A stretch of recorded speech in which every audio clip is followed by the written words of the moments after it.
Hello everyone, today we are going to do the experiment of class 12 to study the pollen germination of a flower under the microscope.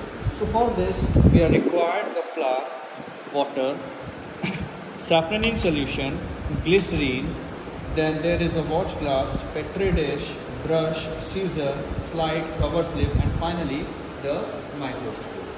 Now what we have to do, we have to take the flour. Now, we have to cut the pollen grain anthers through the scissor, and these anthers we have to wash carefully. Now finally, we have to put this anther over the slide like this.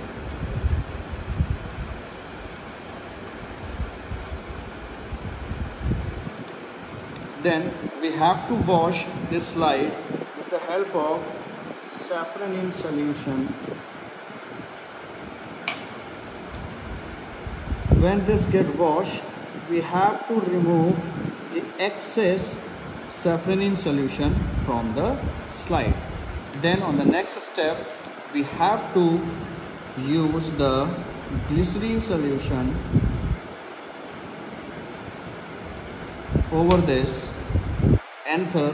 You have to wash very carefully and remove the excess solutions from the slide. Please make sure we have to clean the slide with the help of filter paper so that it will not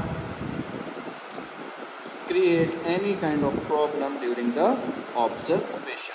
Now if you can see that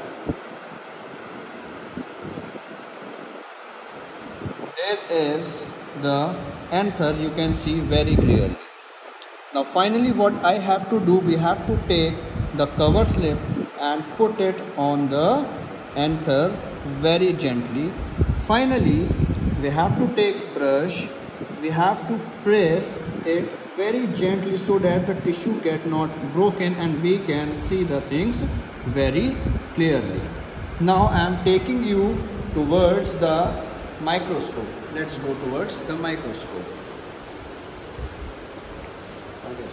Now if you can see that the slide is prepared already here and it is under the microscope. Now I am going to show you one thing from the lens, that already the pollen grains are shown under the observation. You can see very clearly these pollen grains. So finally, this is the experiment of class 12 we have done, and you can see the observation of pollen grains under the microscope. Thank you so much.